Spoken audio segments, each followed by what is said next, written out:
Greetings, you're listening to the Match Mary Mate Show, where we aim to be the #1 relationship education podcast for Black women and couples in the country, as I teach you how to get your love lives together. Here I guide you on your dating and relationship journey, empower you to honor yourself and own your truth, teach you how to navigate and negotiate your needs and desires with men.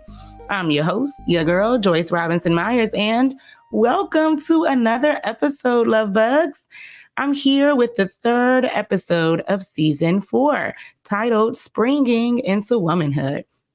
I have 7 topics selected for you, intended to teach you about various stages in womanhood and ways of approaching singleness, relationships, and marriage. We're also focusing on our 4th energy center, which is our hearts, representing love for self and others, compassion and empathy, forgiveness and acceptance, transformation and change, grief and peace, and last, awareness and insights.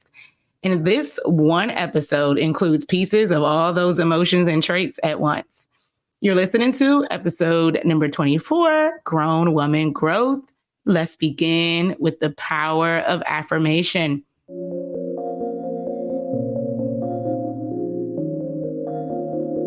We start every episode with an affirmation as a way to center self, listen to the body, and honor our spirit. Ask yourself, how are you today? What moods, feelings, or emotions come up? Use that energy to speak life, wholeness, and healing over yourself using the power of your own voice. Speak it into existence with an I or I love. I love maturing in my womanhood. I love charting my own path. I love gentle correction and my womanly growth.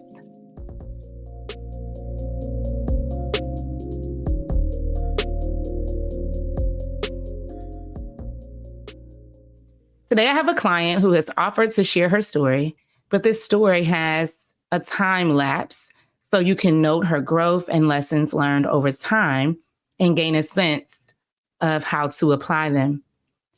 We're also going to gain some insight on the cost of ignorance or being too haughty. But of course, we never stay down. We pick ourselves back up, dust it off, and try again. So while this story is steeped in no-nos with some cautionary tale vibes, we also gain a success story that boasts of personal growth and maturity. The show combines lessons and concepts from episodes 22 and 23 all together, so you can see how the progression builds from a certain time and place in female life. If you want to book a one-on-one call with me and you're looking for a discounted option, I have one that may work for you.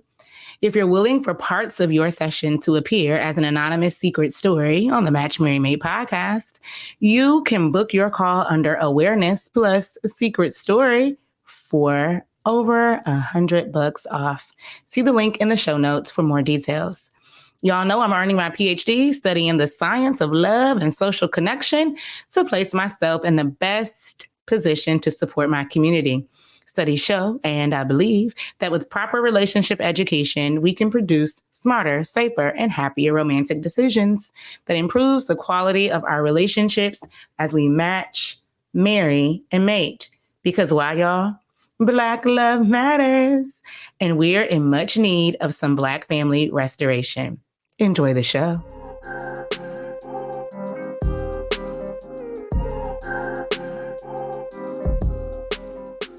Before I share, allow me to handle some housekeeping. First, I want you to know that I value hearts even more than dollars. I like to say that my brand is heart-centered and business-minded.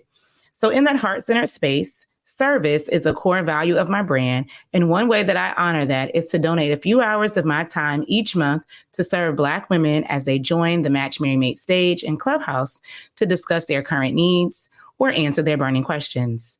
Today's conversation includes replays from those kinds of conversations. At the time, Kera is a Match Mary Mate course alum and a current coaching client who's given me permission to share this conversation, including her name, voice, and the details she uses. This episode displays Kera's growth in a year's time from December 2022 to December 2023. Legal disclaimer here. The purpose of my work is to assist Black women in making changes in their lives and love lives through supportive guidance and mentorship. I am not a licensed therapist, psychologist, medical doctor, or other healthcare professional. None of my work is clinical. I am a dating and relationship educator and mentor, and my work is educational and relational. To give you some background, it's 2022, and Kera and I have been working on her single season and things she wants to experience and gift herself with before committing to an exclusive relationship. One of which was a visit to Ghana for the first time, and she decided to go in December 2022. At the time, she was dating a guy who was originally from Ghana. We'll call him Mr. DC. And they ended up on the same flight together to Ghana. Her for a single ladies' vacation, and him to visit home for the holidays. They worked out their seating with other passengers and ended up sitting together during the flight. Upon landing, they were left to go their separate ways, but Kera had a run-in with her lodging and needed assistance to find a new place to stay. So she called up Mr. DC for help. He arrived and helped her secure new lodging and negotiated the pricing to her liking. Then she tells me that an IG post I made messed her up a little bit in regards to her trip to Ghana, and she wants to talk it out with me. Now, because this episode features 3 conversations where the first and the last are 12 months apart, we're going to hear Kera boast of her behavior in the first with my correction, check herself in the second with my guidance, and then we'll hear her growth with my praise on the same topic a year later. It happens. We're all human. I am sharing this story, yes, to display female growth in dating and the value in having womanly counsel as you do so, but also for your own learning and edification. I'm not sharing for her to be judged or teased. We do not know what we do not know, and it takes experiences and good teachers and mentors combined to help us know more about self and what we navigate. Also, she did not have to share this with us. So let's glean what we can from her offering and willingness for her story to be used as a teachable moment to help other women. Please keep that in mind as you listen.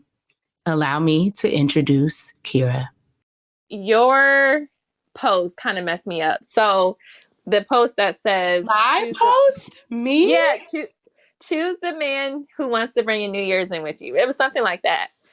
And I wasn't really thinking about that until you made that post. And I'm like, oh, he didn't. Okay, so here's the thing. Before Kera continues with her story, I want to add that she had ran into Mr. DC twice while in Ghana, and she was out with other guys when it happened in an unplanned fashion. As a dating single woman, this isn't an issue. She has every right to see who she wants when she wants. But 2 things. First, if you're dating men in the same city or place, you need to have a plan for how you will handle unplanned sightings.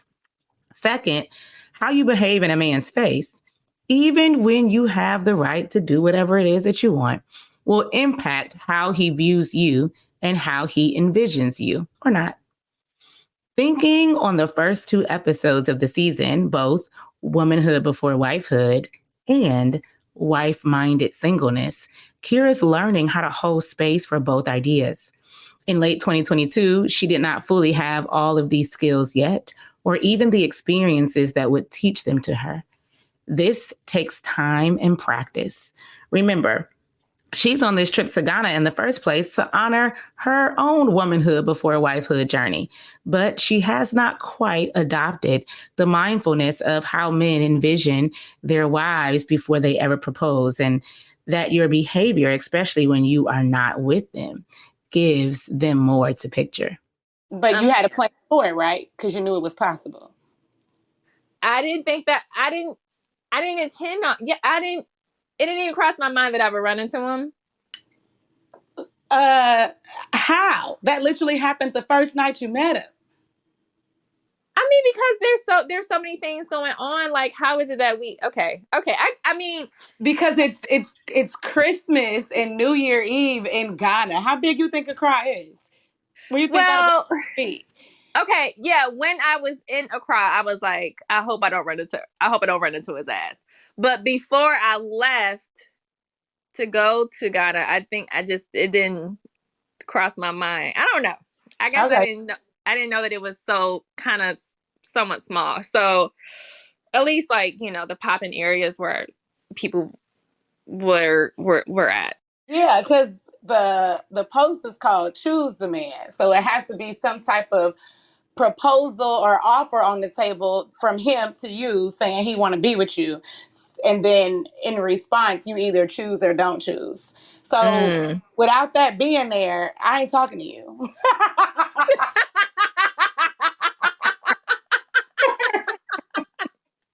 I Okay, mean, that's fair. I might be talking to you indirectly, like, don't like remember to do this, but it's literally like in the name of choosing the man. Like, has he asked you for your hand? Has he asked you for your exclusivity, your commitment, or anything like that? No. Okay, so then choosing is not even on the table. Mm.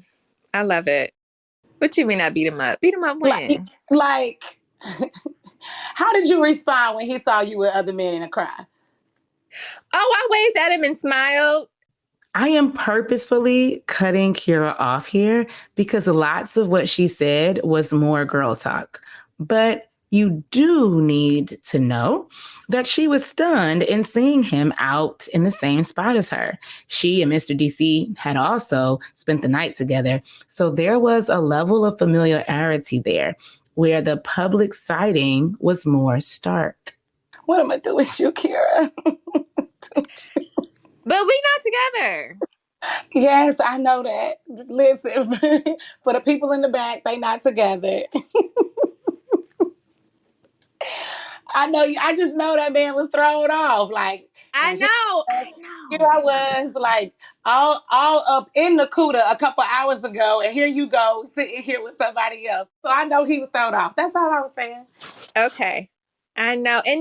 I know. I know, So, I mean, what can I do? I mean, I Kira. was like, that is kind of, yeah.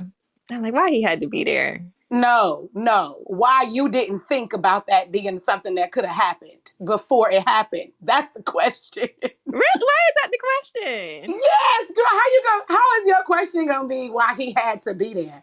He could be anywhere he wants. You should have been able to think about that. I cannot believe that you was like, oh, we're gonna be in Ghana at the same time, and you didn't have some forethought on running into this man in a city that brings mostly black people to the same places in his hometown. But it's already happened now, so we're gonna let it go. But leave that man alone. Okay. I think he came to, honestly, because he had asked me what I was doing that night. And I was like, oh, I'm going to a lounge. And then he shows up at the lounge. He knew what he was doing. I think he did it on purpose. Okay, I'm done. But he was walking around with your pheromones on him. So, there's that too. Man, I was like, man. Busy I was a free agent. That's my hashtag, free There you agent. go. She was so busy trying to have a free agent vacation that you didn't even think of the obvious.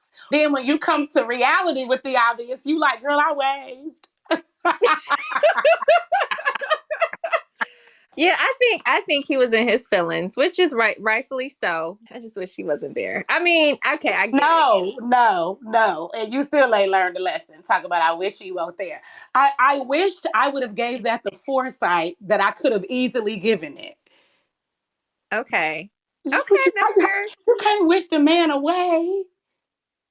Okay, but okay. I mean, I don't respectfully like fully agree because I feel like where else was I gonna go? I mean, I was going where I was going, and it was just a coincidence. Yes, right. And so, I mean, that's fine. You don't have to agree with me. I appreciate you saying so. It was a coincidence, but in the name of the coincidence, you like, I just wish he won't here. Okay, I know. I That's got some. mean. How you gonna say I wish you won't here? This is was you saying that 4, 5 hours ago when he was in your bed?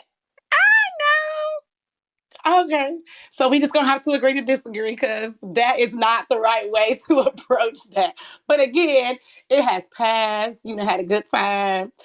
I literally said, whatever it is you want to do before you get into anything exclusive, I want you to do it. You chose yourself, planned your trip, knew it was Ghana, and I'm happy you gave yourself that experience and got it out of your system. And that's the real win. But yeah, sometimes I just be having to pat your hand, girl. Thank you for allowing me to be authentic. Yeah, absolutely. Let's pause, Lovebugs. Now, at this point, Kera and I disagree about her attitude toward the situation.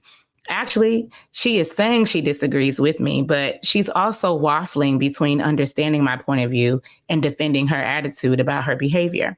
I know that this is not the time to push the issue forward. She's sensing where she may have gone wrong, but it's still not clicking yet. My aim here is to not embarrass her, but to correct her, especially because this is happening in a public forum where other women are listening in, and I have to be responsible for the whole experience. But I'm using humor to do it because she generally responds well to that approach. But this is risky, even for me, because the topic is sensitive. She can sense she may have mishandled it, but she's not ready to own up to it yet. And this conversation, again, is happening in a public forum. So I choose to celebrate the win and let her sit in it. At this point, two things are most likely true. One, she'll either gain a greater grip of how she's reading her own behavior on her own, meaning apart from Mr. DC, or she'll start to experience a shift on his end and she'll feel that cost of her actions. Either way, Kera does an excellent job taking accountability once she notices it. And she's great about checking in with me almost immediately to course correct. So I let her go and trust the process.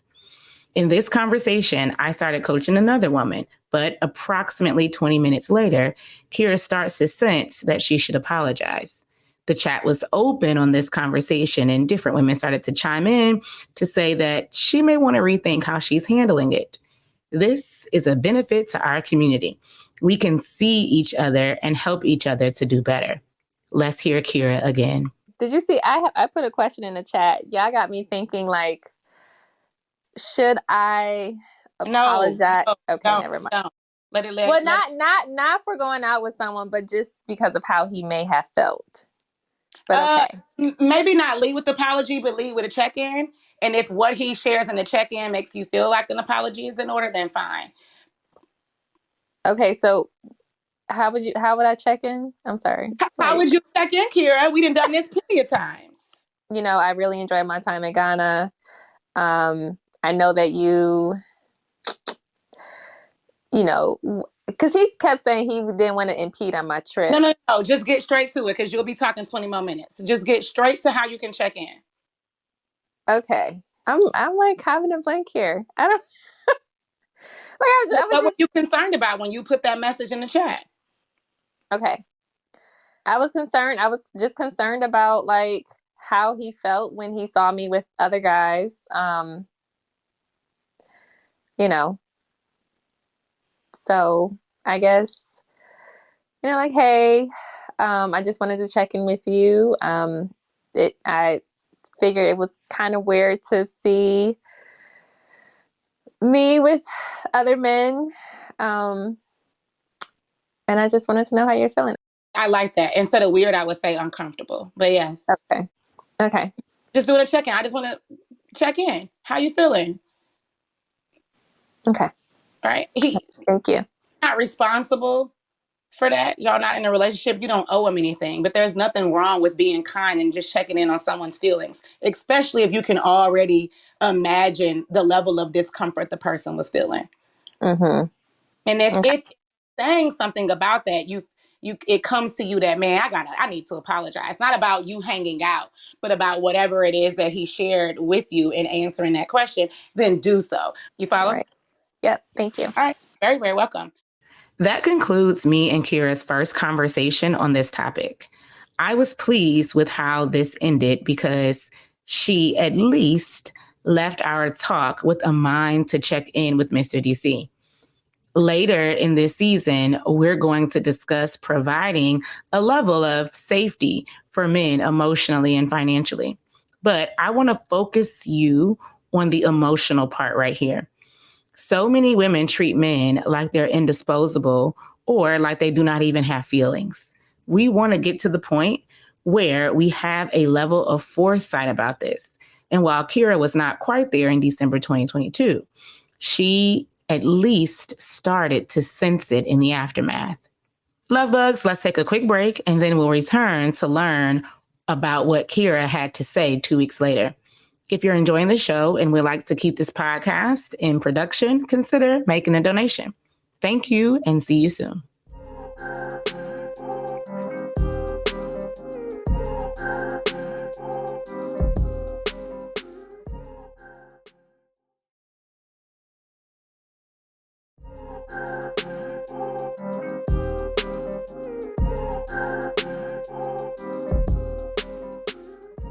Exactly 2 weeks later, so it's mid-January 2023 now, she tells me how the dynamics between her and Mr. DC has shifted, and she wants to talk it out with me.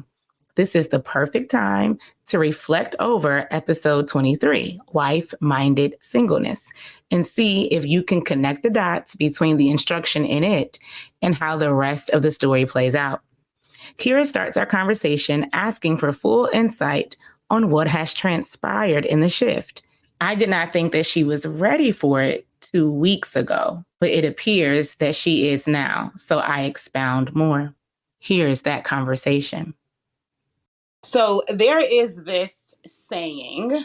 I've spent a lot of time around men, just like men in general. And I'm not even talking about men who like are romantic interest or, who would want to date me. I just mean like men in the generic form. So I hear lots of things. It's the idea that how a woman carries herself when she's single is how she'll be a wife. I know lots of men who believe this. They sit back, they study you, they assess you to just see the caliber and the quality of woman that you are. Essentially, they're asking themselves, I don't like this language, but I know it's the question running in a lot of men's head. Are you the marrying kind? That thought is slightly flawed, but there is, even flaw aside, there is a lot of wisdom in it. So I'm going to rightfully divide that for you, and then you can figure out whatever it is that you want to do with it. But I want to make sure, Kera, I'm giving you a full answer. I want you to think about your single woman identity and all of the liberties and the freedoms and the luxuries and the blessings that you have in singleness. And I also want you to think about how the dating process, as you get more experience in understanding men and learning them and relating to them, and as you literally just have more time in the game in dating, which essentially, if you have more time in the dating game, assuming you're dating for the sake of a relationship, all that time in, you should be you should be evolving into the wife that you would like to be. It's by way of that process. And what I mean by that is the dating process, if it's an intentional one for you. Now, I'm not talking about if you're 21 and you are just casually dating or having a good time being social and, just having a regular single dating experience. I'm talking about women who are in the intentional dating process. You must allow that process to grow you up and mature you as a woman so that it prepares you for marriage, so that it prepares you to be a wife. And so I'm going to use this example because it was a public example. So I'm going to use this to paint that picture. You're at this place where you're like, hey, I've been dating this guy for however many months. And I mean, I'm not committed to him. So whatever. That first thing that I said, how would this feel for him if it were to be put in his face? And then second, what would that say about me as a woman, right? What would that say about me as a woman? And then how can a man take that assessment and project how I will be as a wife? And this is where it gets real.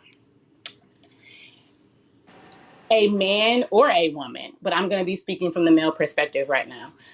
A man knows you are his wife before you literally take the role, right? Like he has to see it, he has to believe it, he has to trust it, put it in his heart. And then obviously there's the process of proposing and then all of the time that it takes to plan before you actually say I do and become a man's wife. So he's known you are that person for a while before you do, right? Because he already makes the intention in his heart to ask you, and you don't know that you're being asked until you're being asked, right? He's had to already know that information and have made that decision for himself.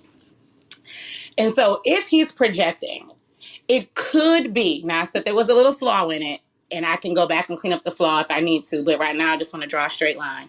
It could be that he's like, man, so are you telling me that if we were together and there was something that caused you to think about somebody else or want to be with somebody else or just to even not want to be with me for a second, because that happens in relationships. Are you telling me that this is how you would act? This is what that would look like? Yeah, hell no, no, thank you. Right? That could be, I know plenty of men who think like that. And I know plenty of them who would make that choice. So instead, you have to find a way to go, hey, who I am as a woman. This is who I am as a woman. Yes, uncommitted, but you can do whatever you want to do in that uncommitted and in that free space, but there's a certain level of decorum, of class, of tact, of taste, whatever word fits your fancy that I'm going to have in the face of men, particularly men who I know I've built rapport, relationship, reputation with, because that does matter. And if you are listening to me and you have had the Match Marry Mate course experience, I spend a great deal, like probably 45 minutes on one lesson, trying to explain how much a man will assess and size you up if he's sniffing you out, so to speak, for wifehood. He will be like, what does your reputation say? Where are you when you're not around me? What does that look like? And not to control you and not to judge you, but for him to really go like, is this somebody where we could go through our highs and lows together? And this is a woman I can still feel proud that I chose. This is the woman who I'm like, yes, she carries my last name. Essentially, she know how to act. Kera, my charge to you is be mindful of that, because this dating process, I don't, you don't need to go back and feel bad about that. But the dating process literally grows you up, matures you as a woman so that it prepares you for wifehood. So you may be able to look at that and go, listen, if I could have chose another time or another day, I wouldn't have done it like that. And the dating process taught me that. And I'm going to use that to mature myself as a woman, because it in turn extends and prepares me as a wife. Do you follow that line, Kera? Absolutely. Absolutely. Perfect. Yep. Man, that was good. Thank you for coming back and giving me the full answer. That definitely put things into perspective for sure. And I am learning, and so I'm gonna give myself grace. I do have, that makes me think of something else that happened in Ghana. I'm in trouble, but so You're learning. I'm learning. I'm learning. You're But learning. something else that happened, it was this all white party. It was in the mountains. For some reason, in the mountains, the altitude had hit different, and so he was just wanting to sit down in VIP. And so, I had met some girls before through him, and I was kind of going back and forth between him and them. So I was walking around a lot, but like I was just like, man, I don't want to just sit here. Like that's so boring. Like let's get up and dance or whatever. So that's why I kept walking around and stuff. But it did get to a point where I wasn't feeling good. So we had to leave like a little early.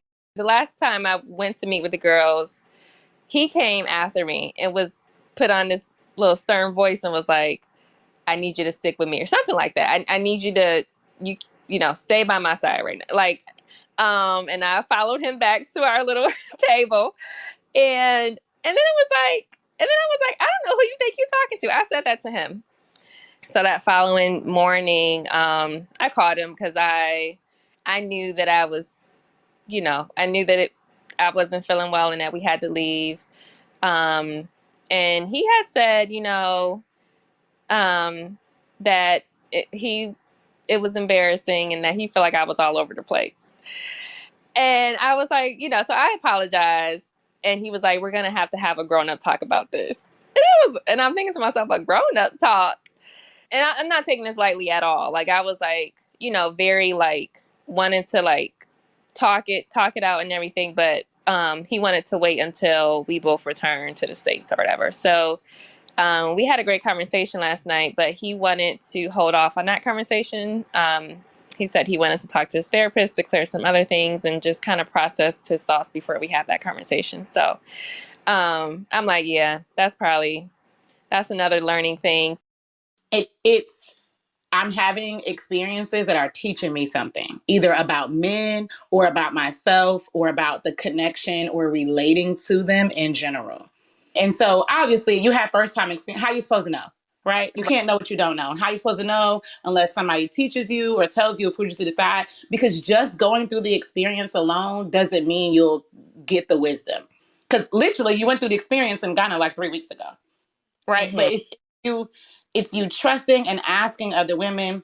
You have your aunt, you have some other girlfriends, you have me, you have other ladies in the Match Made and Made community.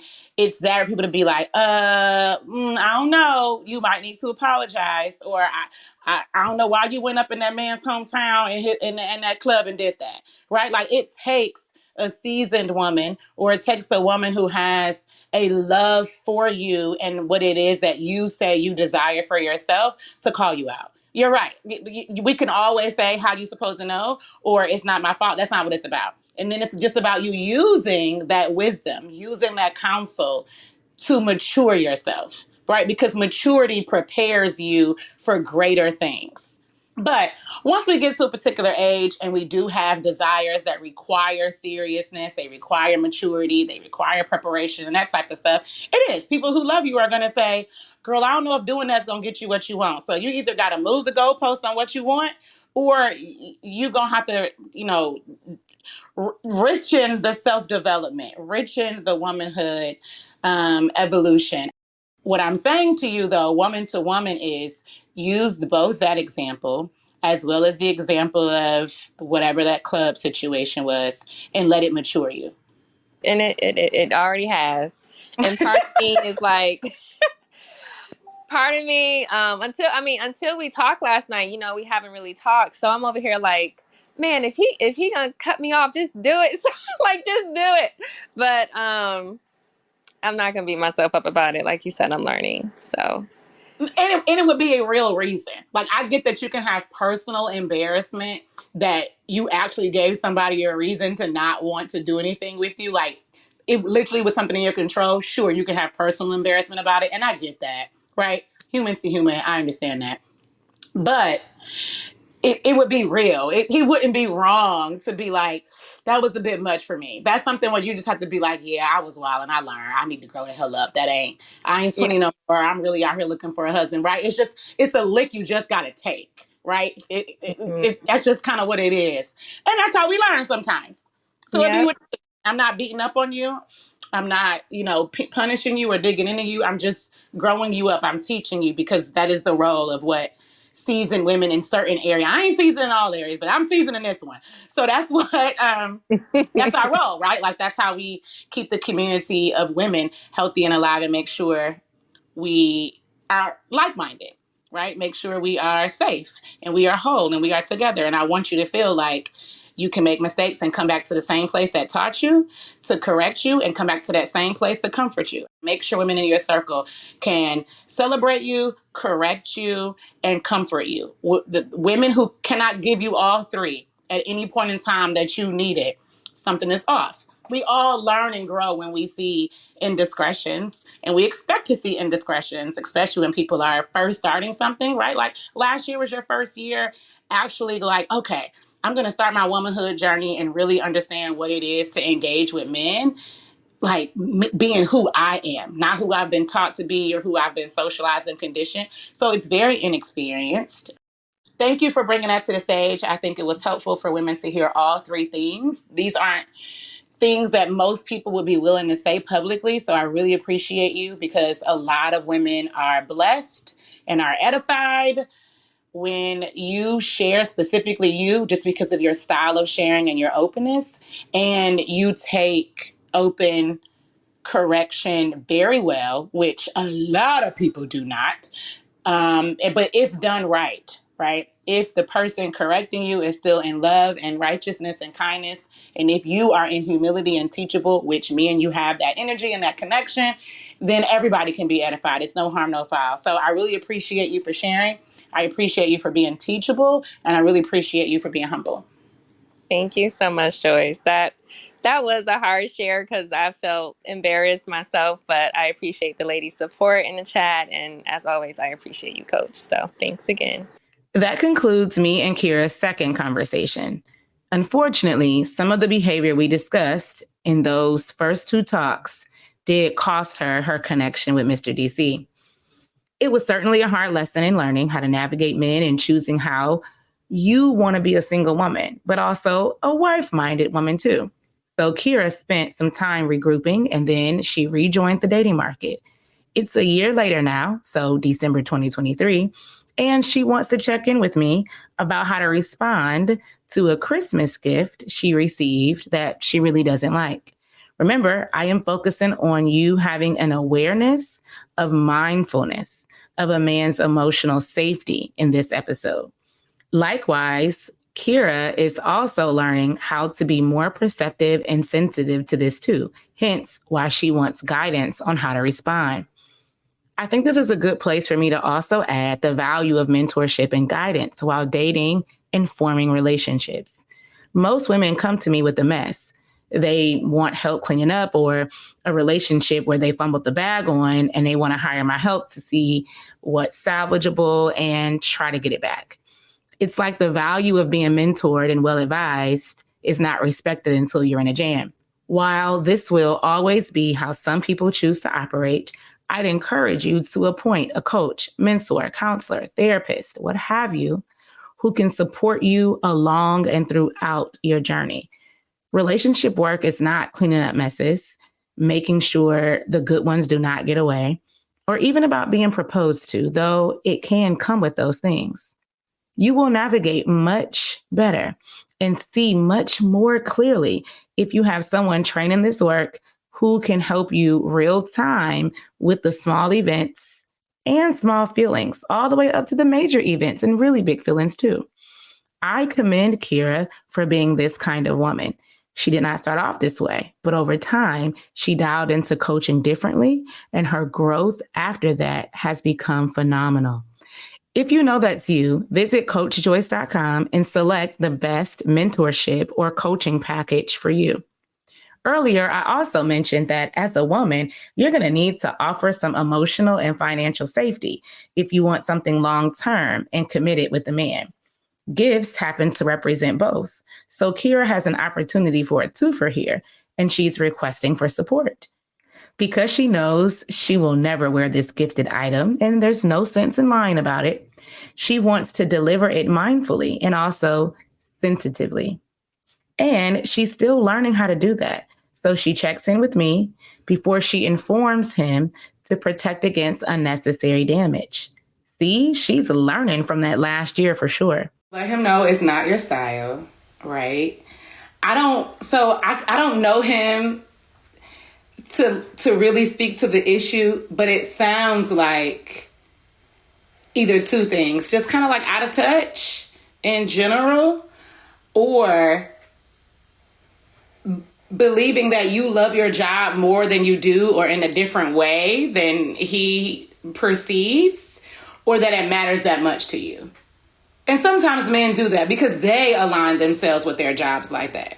But, for women, it's not. A job is just something that we do. It's not who we are.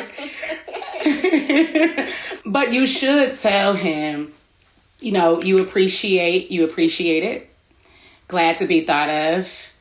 That there is a level of feeling seen in it. Now, don't oversell it, but there is a level of feeling seen in it because he got it because you're a veterinarian. So that does matter. But do explain it's not your style. And like, listen, I want to have something with you. And how important are gifts to you, Kera? Is it like a top love language, in the middle, on the bottom? How important is it? It is second. It is second. Right. So I want to have something with you. I see something with you. Gifts are my secondary love language. So this isn't something we need to set up to be missing on. And I just want it to be transparent and let you know. And then just say that. He will probably say back like, well, do you want me to get you something else? Like, he will say something back as a remedy. Now, listen, the something back as a remedy could be, well, thanks for letting me know. It might just be that he'll try next time. It might not be that he'll take that back. So you be prepared for that. But I mean, okay, there's other options too. He could say, well, do you want me to take it back? Do you want me to get you something else? Right? And then just be honest about whatever your answer is to that. I would give him insight this time. So I'm all about, like, until a man has committed to me, I'm all about ingredients and not recipe. Because if I give you the recipe, I don't have any safety or assurance that you're taking the proper discovery to get to know me. Oh, I gotta write that down. Right? So, but here's the thing. A lot of women will position themselves like, I'm not giving him ingredients either. He should just know. Okay, girl. Okay. Now, that he should just know, I'm okay with the woman saying that in certain regards, and it's usually coming with enough history in a particular area. And so just expecting for someone to know, you can get your feelings hurt that way. That is not to excuse the natural inquiry and effort and energy that a man should be putting in observing you, in seeking you out, and in pursuing you. So I do not expect for a man to be completely clueless about you if he's into you. But he might not hit the bullseye. So I have to give him this credit. He's not completely clueless about who he was given the gift to. He got it based on you being a veterinarian. He just, it's only been 3 months. Or you can say some things as an outline, but not the exact thing. Again, ingredients, recipe, but make it specific to the holiday if you like a certain thing. I think it was the Christmas gift, right? So for Christmas, I'm a type of girl that leans more towards, and then maybe say 2 or 3 things. Don't give the man a verbal list, because he's not going to keep up with that, and then he's going to check all the way out completely. Just give 2 or 3 things that his mind can hold. I'm a bag and perfume type girl for Christmas gifts. He might say, well, is there anything in particular that you want? Or you looking for me to know, or you looking for me to figure it out, or take, my next best shot, my second shot or something. If it's something particular, just tell the man. No, don't say, I'm looking for a Birkin bag that's burgundy with the gold emblem. Don't do that. Because then it sounds like you care more about the gift than the person giving it to you. Yeah. And gifts are a tricky thing, right? Like, you want the receiver, you want it to land well, but you also want it to feel like the person is appreciative for my effort. So it's a really sticky place. Yeah. It's like, well, if you decline the gift to too much of a degree, it feels like you don't even recognize effort. And that's going to be a problem, especially for a man. But if you don't say anything, you're probably going to get a lot of what you don't like. And that's going to be a problem, especially for a woman. Yeah. Right? So y'all got to get in there and figure out what y'all language is going to be with this gift giving thing. But I do think it's important to know 3 things. You appreciate the effort. It's not your style. And that your love language gifts is your secondary love language. He should be equipped with at least those 3 pieces of information if he's going to be expected to please you. And if he's going to feel confident that what he got you will do that without any recourse or correction going forward. Kera explains to me that she did not know that they were exchanging gifts. So while she had her eye on something for him, she was too caught up in other year-end tasks to come back to it. So this is more than just how to deliver a message about a gift that she doesn't like. It now has to include her own acknowledgement that she did not gift him. So I lead her in on that. You know, maybe that conversation looks a little something like, we both have some room to grow because I became so occupied with my paper, I forgot to actually get gifts. And you got me something, but this isn't my style. Put your big girl panties on, have the conversation, get this man a gift, and y'all figure out what gift giving is going to look like. Okay, got it. Okay, thank you. You're welcome. Let's pause for a quick moment to celebrate Kera for not having the he ain't my man or the free agent mentality in a way that works against herself and her desires. It's a year's time. She's learned the value, the emotionality of a man. It's an asset to her female character and the value in womanhood and relationship coaching. She's also reconsidered how her behavior and reactions impact the man she's dating and developing a sensitivity for it. As of this recording, she and her new guy are still together and going strong. As we brought our conversation to a close, Kera asked me about New Year's Eve parties in the area. When I asked her what kind of vibe she was looking for, she told me that she messed up a lot of things the previous holiday. So she wanted to be more mindful this year. Because last Christmas, or right about it, New Year's, January 1, whatever the last little holiday room I had, you were like, oh, I was at the club and I saw the guy, but he ain't my man, so I still shook my booty anyway. And for today, for you to ask the question, like, I'm not even trying to be at a club with my single behind, right? Like, you know what you are capable of. You're trying to guard yourself and him against it. And so let me just not be in clubs because how I think in terms of a man not being my man, I'd have been showed out so much that he don't even want to talk to me no more. Exactly. That was because yeah. Okay, now I get it. And like that question, you even gave accountability. You were like, with my single behind, I don't even need to be in no club. I'm like, come on, Kera. No, because I'll get 3 numbers on the way back from the bathroom. And yeah. And he'll be feeling away because he came in there with you. Exactly. But I love that accountability. I love that self-awareness and the intention behind you doing something with it. It's a different guy, obviously, a whole year later, and you're navigating so much better. I'm so proud of you. Thank you. You're very welcome. That concludes me and Kera's conversations and coaching sessions. What a difference a year makes, right? All right, that's it, and that's all.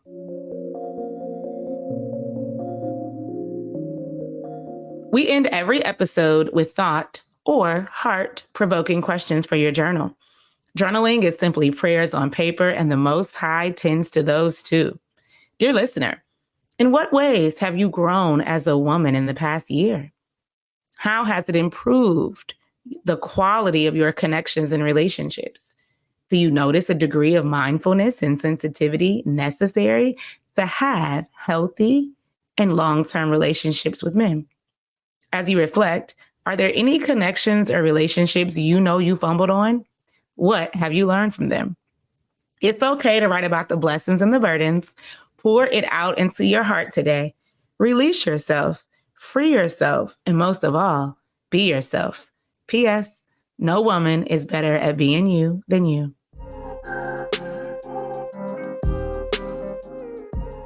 If you're interested in my research projects, my coaching work, or want me to speak about either at your next event, you can reach me at hello@matchmarymaid.com.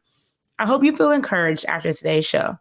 If you also want to share some topics you'd like to hear, please use the comments feature on this episode or shoot me an email at podcast@matchmarymaid.com. Today, I'll leave you with this quote from Diana Ross. You know, You do need mentors, but in the end, you really just need to believe in yourself.